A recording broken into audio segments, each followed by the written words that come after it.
നമസ്കാരം. എം.ടിയും അദ്ദേഹത്തിൻ്റെ ആദ്യ ജീവിത പങ്കാളി പ്രമീള നായരുമൊത്തുള്ള ചിത്രമാണ്.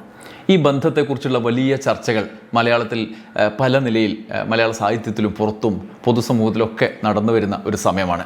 ഈ ബന്ധത്തെക്കുറിച്ച് എം.ടി പറഞ്ഞ ചില വാക്കുകളിൽ നിന്ന് ഞാൻ ഈ വീഡിയോ തുടങ്ങുകയാണ്. അതിനുശേഷം എന്താണ് സംഭവം എന്ന് പറയാം. അദ്ദേഹം പറയുന്നു, എത്ര ശ്രമിച്ചാലും ചേർക്കാനാകാത്ത ചിലതുണ്ടായി ഞങ്ങളുടെ ജീവിതത്തിൽ. വിട്ടുവീഴ്ചകൾക്ക് ഇടം കുറവായിരുന്നു. ഏച്ചു കിട്ടിയാൽ മുഴച്ചേയിരിക്കൂ. ഞാൻ അതിൽ താല്പര്യം കാട്ടിയില്ല. ഒന്നിച്ച് ജീവിക്കാനാകില്ല എന്ന് ഇരുവർക്കും ബോധ്യപ്പെട്ട് കഴിഞ്ഞിരുന്നു. അതുകൊണ്ട് ഒരു തീരുമാനത്തിലെത്താൻ ഞങ്ങൾക്ക് ബുദ്ധിമുട്ടുണ്ടായില്ല. രണ്ടാളും രണ്ടു വഴി തിരഞ്ഞെടുത്തു. അതിലും അപ്പുറം ഒന്നും പറയാനില്ല എന്നാണ് എം.ടി തൻ്റെ ആദ്യ പങ്കാളിയുമായുള്ള വേർപിരിയലിനെ പറ്റി പറഞ്ഞത്. സമീപകാലത്ത് പ്രമീള നായരുമൊത്തുള്ള ജീവിതത്തിലെ കാര്യങ്ങളുടെ പേരിൽ ഇരുവരുടെയും മരണാനന്തരം നടക്കുന്ന വിചാരണക്കിടയിൽ ഒരു ക്ലാരിറ്റി കിട്ടുമോ എന്ന് ഞാൻ ആലോചിച്ചിരിക്കുമ്പോഴാണ് ഡോക്ടർ കെ ശ്രീകുമാർ എഴുതിയ എം.ടിയുടെ ജീവിതത്തിലെ സമഗ്ര തലത്തെയും അടയാളപ്പെടുത്തുന്ന ഈ പുസ്തകം വായിച്ചത്. മാതൃഭൂമി ബുക്സ് പ്രസിദ്ധീകരിച്ച എം.ടി ഒരു ജീവചരിത്രം എന്ന നിലയിൽ അദ്ദേഹവുമായി ബന്ധപ്പെട്ട സകല വിവരങ്ങളും ശേഖരിച്ച് അവതരിപ്പിക്കുന്ന പുസ്തകമാണ്. എം.ടി വാസുദേവൻ നായർ, ഡോക്ടർ കെ ശ്രീകുമാർ. ജീവചരിത്രങ്ങളിൽ നിന്നും ഈ എം.ടി എന്ന പുസ്തകം വ്യത്യസ്തമാകുന്നത് എഴുത്തിൽ സ്വീകരിച്ച വിവരശേഖരണത്തിൽ അധിഷ്ഠിതമായ ഗവേഷണ സ്വഭാവം കൊണ്ടുകൂടിയാണ്. ആത്മനിഷ്ഠതയ്ക്ക് അപ്പുറത്തേക്ക് കടന്ന് വിവരങ്ങൾ ശേഖരിക്കാനും അത് കൃത്യമായി ഇവിടെ നിന്ന് ശേഖരിച്ചു എന്നടക്കം ഉദ്ധരിക്കാനും അതിൻ്റെ ആകാംക്ഷ നിലനിർത്തിക്കൊണ്ട് മുന്നോട്ട് കൊണ്ടുപോകാനും ഡോക്ടർ കെ ശ്രീകുമാറിന് കഴിഞ്ഞിട്ടുണ്ട് എന്നുള്ളതാണ്. ഉദാഹരണത്തിന് എം.ടിയുടെയും പ്രമീള നായരുടെയും ജീവിതം തന്നെ നോക്കുക.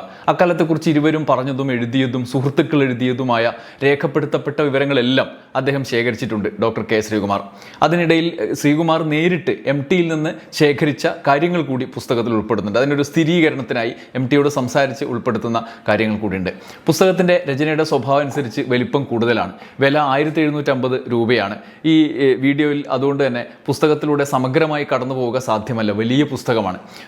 ഞാനിപ്പോൾ പ്രമീള നായരുമുള്ള ജീവിതത്തെക്കുറിച്ചുള്ള ഭാഗത്തിലൂടെ കടന്നു പോകാനുള്ള ഒരു കാരണം അത് സമകാലികമാണ് എന്നുള്ളത് കൊണ്ടുകൂടിയാണ്. അത് 2 അധ്യായത്തിൽ ആണ് അദ്ദേഹം ശ്രീകുമാർ ഈ പുസ്തകത്തിൽ അത് പറയുന്നത്. എം.ടിയും പ്രമീളയും ഒത്തുള്ള ജീവിതത്തെ വിശദീകരിക്കുന്നത്. അതിലൊരു അധ്യായത്തിൻ്റെ പേര് ജീവതാളം, രണ്ടാമത്തേത് ശമനതാളം എന്ന അധ്യായങ്ങളാണ്. ഉദയവും അസ്തമനവും. ജീവതാളത്തിലാണ് അവരുടെ സംഗമം അടയാളപ്പെടുത്തിയത്. ഇരുവരെക്കുറിച്ചും സമഗ്രമായ അവരാരൊക്കെയാണ് എന്നുള്ള വിവരം ഈ പുസ്തകത്തിലെ അധ്യായത്തിൽ അദ്ദേഹം ശേഖരിച്ച് വിശദീകരിക്കുന്നുണ്ട്. എം.ബി. ട്യൂട്ടോറിയൽ കോളേജിൽ അധ്യാപികയായിരിക്കെ എഴുത്തുകാരനായ എം.ടിയോട് തോന്നിയ ആരാധന തികച്ചും നാടകീയമായി ജീവിത പങ്കാളിത്തം വരെ എത്തി. വലിയ ഭൂകമ്പങ്ങളിലേക്ക് നയിച്ച അപൂർവ വിവാഹത്തിൻ്റെ കഥ എം.ടിയുടെ വാക്കുകളിൽ BBC നായർ എഴുതിയത് അദ്ദേഹം പുസ്തകത്തിൽ ചേർക്കുന്നുണ്ട്. അതിലിങ്ങനെയാണ് പറയുന്നത്. എം.ടി പറഞ്ഞത്, എൻ്റെ വിവാഹത്തിന് ക്ഷണക്കത്തുണ്ടായിരുന്നില്ല. എൻ്റെ കൂടെ ട്യൂട്ടോറിയലിൽ ജോലി ചെയ്തിരുന്ന ഒരു സ്ത്രീയുമായി സൗഹൃദത്തിലായിരുന്നു. പുസ്തകങ്ങളിലൂടെ ആരംഭിച്ചതാണ് സൗഹൃദം. അത് കൂടുതൽ അടുപ്പത്തിലെത്തി. ഓഫീസിൽ ജോലി ചെയ്തുകൊണ്ടിരിക്കെ എനിക്ക് അവർ ഒരു കുറിപ്പയച്ചു. അമ്മയുമായി വഴക്കാണ് എന്നും YWCയിലോ മറ്റോ മുറി ഏർപ്പാടാക്കണം എന്നുമായിരുന്നു ആ കത്തിലെ ഉള്ളടക്കം. ആ കടലാസ് വലിച്ചു ചീന്തി അപ്പോൾ തന്നെ ഞാൻ തിരിച്ചു മറുപടി എഴുതി, എൻ്റെ ഫ്ലാറ്റിൽ വന്ന് നിങ്ങൾക്ക് താമസിക്കാം എന്ന്. അവർ വന്നു. എൻ്റെ വീട്ടുടമസ്ഥയ്ക്ക് ഞാൻ പ്രമീളയെ പരിചയപ്പെടുത്തി. ഇങ്ങനെയാണ്, ഇതാണ് എൻ്റെ ഭാര്യ. പിറ്റേനാൾ മുതൽ അപവാദങ്ങൾ വരുന്നു. ആരെല്ലാമോ ഉപദേശിച്ചു, രജിസ്റ്റർ ചെയ്യണം, അമ്പലത്തിലും പള്ളിക്കും കൊടുക്കാത്ത വിശുദ്ധി രജിസ്ട്രാർക്ക് കൊടുക്കാൻ പക്ഷേ എനിക്ക് താല്പര്യം ഉണ്ടായിരുന്നില്ല. അതുകൊണ്ട് രജിസ്റ്റർ കച്ചേരിയിലും പോയില്ല. ഇതാണ് എം.ടി പറഞ്ഞതായി ഉദ്ധരിക്കുന്നത്. എന്നാൽ പിന്നീട് വിവാഹം രജിസ്റ്റർ ചെയ്യുന്നുണ്ട്. ആ കഥ ഡോക്ടർ കെ ശ്രീകുമാറിനോട് തന്നെ എം.ടി വിശദീകരിച്ചത് അദ്ദേഹം എഴുതുന്നുണ്ട്. കന്യാകുമാരിയിലേക്ക് മധുവിധു യാത്രയ്ക്ക് തയ്യാറെടുക്കുമ്പോഴാണ് വിവാഹ രജിസ്ട്രേഷൻ്റെ ആവശ്യകതയെപ്പറ്റി പ്രമീളയുടെ അച്ഛൻ ഓർമ്മിച്ചത്. പ്രമീളയുടെ അച്ഛൻ്റെയും ഭർത്താവിൻ്റെയും പേര് വാസുദേവൻ നായർ എന്നായത് യാദൃച്ഛികമാകും. എം.ടിയുടെയും പ്രമീളയുടെ അച്ഛൻ്റെയും പേര്. ആ അഭിപ്രായത്തെ എതിർത്തില്ല എങ്കിലും അതിനായി രജിസ്ട്രാറുടെ ഓഫീസിൽ പോകുന്നതിന് എം.ടി വിമുഖത കാണിച്ചു. എന്നാൽ കോഴിക്കോട് ജില്ലാ കോടതിയിൽ ജഡ്ജിയുടെ സ്റ്റെനോഗ്രാഫറായിരുന്ന വാസുദേവൻ നായർ തൻ്റെ സ്വാധീനം ഉപയോഗിച്ച് ഒരു ഉദ്യോഗസ്ഥനെ വീട്ടിൽ വരുത്തി വിവാഹം രജിസ്റ്റർ ചെയ്തു. പിന്നീട് അവർ പുതിയ വീടുണ്ടാക്കി അതിന് മകൾ സിത്താരയുടെ പേരിട്ടു. എന്നാൽ പുതിയ വീട്ടിൽ അധികം കഴിയുന്നതിന് മുമ്പ് ജീവിതത്തിൽ താളപ്പിഴകളുണ്ടായി എന്ന് അദ്ദേഹം പറയുന്നു. ആ ഭാഗം ശമനതാളം എന്ന അധ്യായത്തിൽ ഡോക്ടർ ശ്രീകുമാർ വിശദീകരിക്കുന്നുണ്ട്. ആ ജീവിതത്തിൻ്റെ ഉള്ളടരുകളിലേക്ക് കടക്കുന്നുണ്ട്. പരസ്പരമുള്ള ഈഗോ പ്രശ്നങ്ങളും ജീവിതത്തിലെ ചേർച്ചയില്ലാത്ത വൈവിധ്യങ്ങളും ഒക്കെ ഈ വേർപിരിയലിലേക്ക് നയിച്ചു. വേർപിരിയുന്നതിനെക്കുറിച്ച് ഇരുവരും ഒരുപാട് ആലോചിച്ചിട്ടുണ്ട്. അതിനിടയിൽ എം.ടിക്ക് ഗുരുതര രോഗം ബാധിച്ചു. അമിത മദ്യപാനം മൂലം ചോര ഛർദ്ദിച്ച് എം.ടി ആശുപത്രിയിലായി. മരണത്തെ മുഖാമുഖം കണ്ട നാളുകളെക്കുറിച്ച് വിശദീകരിക്കുന്നുണ്ട്. അന്ന് എം.ടിക്കൊപ്പം ഉണ്ടായ സേതു എഴുതിയത് ശ്രീകുമാർ ശേഖരിച്ച പുസ്തകത്തിൽ ഉള്ളടക്കം ചെയ്യുന്നുണ്ട്. അദ്ദേഹം പറയുന്നു, ഞാനും അരവിന്ദനും ഒക്കെ തിരുവനന്തപുരത്ത് ഒന്നിച്ചിരിക്കുമ്പോഴാണ് MTയുടെ അവസ്ഥ അറിയുന്നത്. പത്മരാജൻ വൈകി അങ്ങോട്ടെത്തി. ആകാശവാണിക്ക് വേണ്ടി MTയുടെ മരണവാർത്ത തയ്യാറാക്കിയിട്ടാണ് താൻ വരുന്നത് എന്ന് പത്മരാജൻ പറഞ്ഞു. അത് കേട്ട് അരവിന്ദൻ കൊച്ചുകുട്ടിയെപ്പോലെ പൊട്ടിക്കരഞ്ഞു.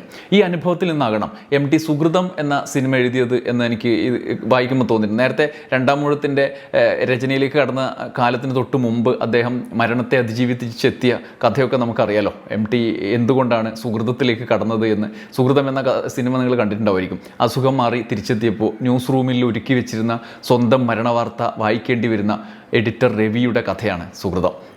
മാത്രമല്ല, സുഹൃതത്തിൽ ചികിത്സാകാലത്ത് ജീവിത പങ്കാളിയുമായി വേർപിരിയുന്നതടക്കം ഭാവനാത്മകമായി MT എഴുതിയിട്ടുണ്ട്. ഹരികുമാർ സംവിധാനം ചെയ്ത ആ സിനിമ ഒരു വല്ലാത്ത ആഘാതം ഉണ്ടാക്കുന്ന സിനിമയാണ്. നമുക്കിതിലേക്ക് തന്നെ വരാം. MT ചികിത്സ കഴിയുമ്പോഴേക്കും പ്രമീളയുമൊത്തുള്ള ജീവിതത്തിൽ വലിയ വിള്ളൽ വീണു എന്ന് ശ്രീകുമാർ പുസ്തകത്തിൽ പറയുന്നുണ്ട്. MTയുടെ കരൾ രോഗവും ആശുപത്രി വാസവും അദ്ദേഹവും പ്രമീളയും തമ്മിലുള്ള അകൽച്ച വർദ്ധിപ്പിച്ചു. അനുനയ ശ്രമങ്ങൾ ഇരുവരും ഉപേക്ഷിച്ചു. ഉഭയസമ്മതപ്രകാരം വിവാഹമോചനത്തിലേക്ക് കടന്നു. അന്ന് കുടുംബ കോടതികൾ നിലവിൽ വന്നിട്ടില്ലാത്ത കാലമാണ്. ഇന്നാണെങ്കിൽ അങ്ങനെയല്ല. കുടുംബ കോടതികൾ ഇഷ്ടം പോലെ ഉണ്ട്. അവിടെ വിവാഹമോചന കേസുകൾ ഇഷ്ടം പോലെ ഉണ്ട്. അന്ന് എറണാകുളത്തെ സിവിൽ കോടതിയിലാണ് കേസ്. 76 ജൂലൈയിൽ വിവാഹമോചനം നേടി. പ്രതിമാസം ജീവനാംശം നൽകുന്ന തീരുമാനങ്ങളുണ്ടായി. എന്നാൽ MT ജീവിതത്തിലേക്ക് തിരിച്ചെത്തി. രണ്ടാം മൂഴം പോലുള്ള നോവലുകളിലൂടെ വമ്പൻ തിരിച്ചുവരവ് ഉണ്ടായി. സിനിമയിൽ വമ്പൻ ഹിറ്റുകൾ ഉണ്ടായി. മകൾ സിത്താരയുടെ വിവാഹവും അതിനിടയിൽ MTയുടെ സാന്നിധ്യത്തിൽ തന്നെ നടന്നു.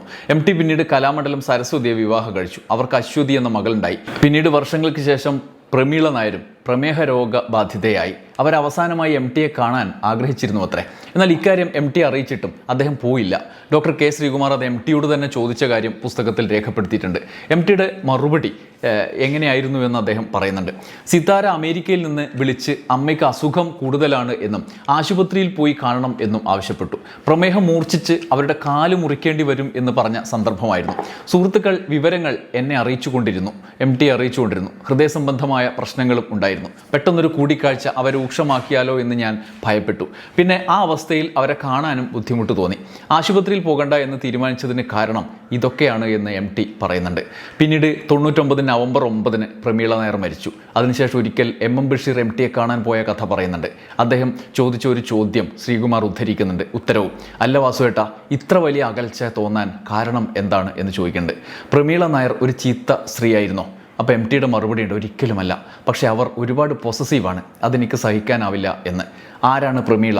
അവരുടെ ഒപ്പമുള്ള ജീവിതം എങ്ങനെയായിരുന്നു? ഏതു മട്ടിൽ വേർപിരിഞ്ഞു എന്നെല്ലാം 2 വലിയ അധ്യായങ്ങളിൽ ഡോക്ടർ K ശ്രീകുമാർ ക്രോഡീകരിക്കുന്നുണ്ട്. ഇത് പറയുമ്പോൾ നിങ്ങൾ വിചാരിക്കും, ഈ ഇത്ര വലിയ പുസ്തകം വായിച്ചിട്ട് ഈ സ്വകാര്യ ജീവിതത്തെ പറ്റിയാണോ വീഡിയോയിൽ പറയുന്നത്, അത് മാത്രമാണോ എന്ന്.